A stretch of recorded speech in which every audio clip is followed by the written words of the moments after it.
जय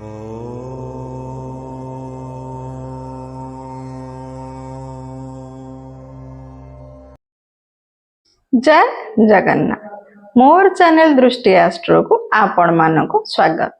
मु आज राजकुमार बुद्ध विषय रे कहबी जहां को मॉडर्न एस्ट्रोलॉजी रे चार्मिंग प्रिंस कहा जाए। बुद्ध बुद्धिर कारक, विद्या, लेखन, तर्क शक्ति, बाणी ए सबुर कारक। बुद्धरु आपण केते इंटेलिजेंट, आपणक कुंडली रे बुद्धंक स्थिति अनुसार आपण केते इंटेलिजेंट देखा जाए। बुद्धंक ठू मध्य मेमोरी पावर, दांत बा माड़ी संबंधी देखा जाए। छोट पिलांकर जो नाही पाचे से भी मध्य बुद्धंक खराब स्थिति जोगु होता है।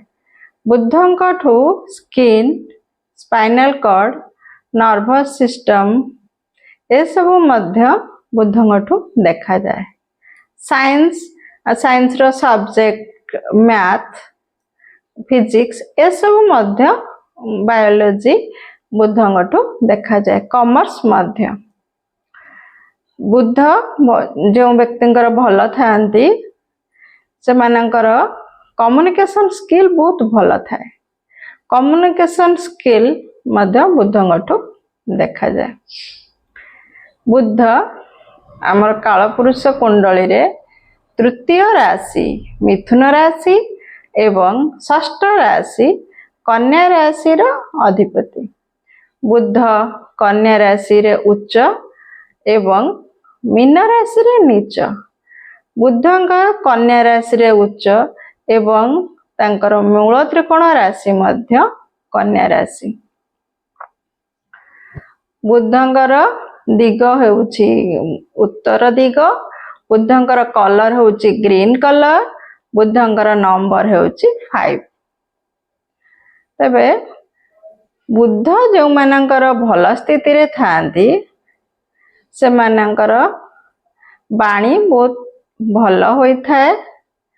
से माने तांकर एनर्जी कथा कहबार शक्ति को बहुत भल बाटरे लगांती। से मानकर बिजनेस भल होई थाए।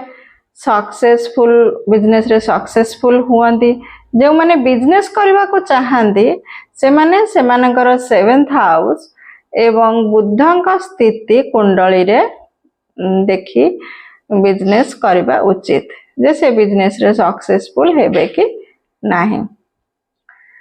बुद्ध को पई बुद्ध जो मानकर बुद्ध भल होइथांती से माने बहुत हास्य प्रेमी होइथांती। से माने कथा कहि अन्य को हसांती, टॉकेटिव होइथांती। से माने मिमिक्री जो माने कॉमेडियन मिमिक्री करे अन्य को हसांती से मानकर बुद्ध भल होइथांती। जेपरि मंगल जो मानकर भल होइथांती भल स्थिति रे थांती से माने मिलिटरी लाइन पुलिस रे जांती एवं से माने स्पोर्ट्स पर्सन भी जो माने स्पोर्ट्स पर्सन आपण देखुचंती से मानकर मंगल भल निश्चय थेबे।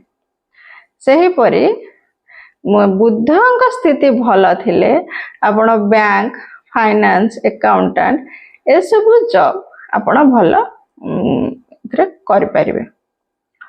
बुद्धंक स्थिति यदि भल न थाए तेबे आपणकर जो बाक पटुता ताहा नेगेटिव वे रे लागे। आपण जो हास्यास्पद हेउथांती जेपरि अन्य को कथा कहि हसेबा को चेष्टा करंती से भले अन्य को क्रिटिसाइज करंती। निज कथा माध्यम रे मिमिक्री करी अन्य को क्रिटिसाइज करंती। कथा रो कोनोसी मूल्य न थाए किंतु सब बेले कथा कहि चली थांती एवं जेते बेले आपण कथा अपशब्द कहंती किंबा कोनोसी अन्य को कष्ट देला वाला कथा कहंती तेबे आपणकर बुद्ध खराब होई थाए। कारण बुद्ध होचंती बाणी, बुद्ध होचंती आपणकर शब्द। आपण शब्द यदि खराब शब्द प्रयोग करंती तेबे आपणकर बुद्ध खराब होई थांती। ତେବେ ବୁଧ ଯଦି ଆପଣଙ୍କର କୁଣ୍ଡଳୀରେ ଭଲ ସ୍ଥିତିରେ ନଥାନ୍ତି ତେବେ ବି ଛୋଟ ଛୁଆମାନେ ଯେଉଁମାନଙ୍କର ବୁଧ ଭଲ ନଥାନ୍ତି ସେମାନଙ୍କ ଛୋଟବେଳେ ସେ ପିଲାମାନଙ୍କର ନାହିଁ ପାଚିଥାଏ।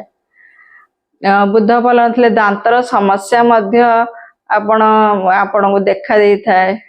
ମ୍ୟାଥ ପିଲାମାନଙ୍କର ବୁଧ ଭଲ ନଥିଲେ ମ୍ୟାଥ ଭଲ ହୋଇନଥାଏ। ଆପଣ କୌଣସି କାର୍ଯ୍ୟରେ ସକ୍ସେସଫୁଲ ହେବାରେ ଆପଣ ବାଧାର ସାମ୍ନା କରିବାକୁ ପଡ଼ିଥାଏ। ଏହିପରି ବିଭିନ୍ନ ସମସ୍ୟା ଦେଖାଯାଏ। ଯେକୌଣସି କାର୍ଯ୍ୟ କରିବା ପାଇଁ ଆମର କମ୍ୟୁନିକେସନ ସ୍କିଲ୍ ରହିବା ନିହାତି ଦରକାର। କମ୍ୟୁନିକେସନ ସ୍କିଲ୍ ୱିକ୍ ହେଲେ ଆମେ କୌଣସି ପ୍ରକାର ଆମେ ଜବ୍ ହେଉ କିମ୍ବା ବିଜନେସ୍ ହେଉ ଆମେ ସେଥିରେ ଏତେ ଭଲ କରିପାରିବେ ନାହିଁ। ତେଣୁ ବୁଧଙ୍କ ସ୍ଥିତି କୁଣ୍ଡଳୀରେ ଭଲ ରହିବା ନିହାତି ଆବଶ୍ୟକ। ଯଦି କୁଣ୍ଡଳୀରେ ଭଲ ସ୍ଥିତିରେ ନଥାନ୍ତି ତେବେ ତାଙ୍କର ପ୍ରତିକାର କରି ତାଙ୍କୁ ଶୁଭ ଫଳ ପାଇବାକୁ ଚେଷ୍ଟା କରନ୍ତୁ। ବୁଧ ହେଉଛନ୍ତି ବାଳକ ଗ୍ରହ। ସିଏ ଯଦି ଶୁଭ ଗ୍ରହ ମାନଙ୍କ ପ୍ରଭାବରେ ରୁହନ୍ତି ତେବେ ଶୁଭ ଫଳ ପ୍ରଦାନ କରନ୍ତି।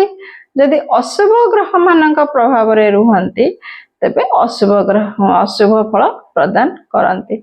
ଯେଉଁମାନେ ଭୁଲି ଯାଆନ୍ତି ଗୋଟେ ଜିନିଷ କୋଉଠି ରଖି ଭୁଲି ଯାଆନ୍ତି, ସର୍ଟ ମେମୋରି ଲସ୍ ଯେଉଁମାନଙ୍କର ହୋଇଥାଏ ସେମାନଙ୍କର ମଧ୍ୟ ବୁଧ ଭଲ ସ୍ଥିତିରେ ନଥାନ୍ତି।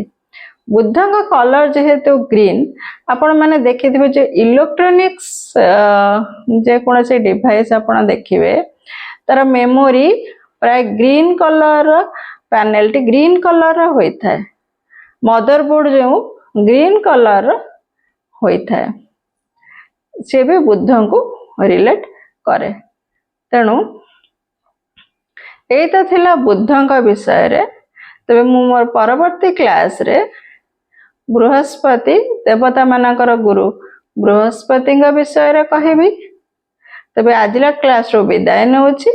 ଜୟ ଜଗନ୍ନାଥ।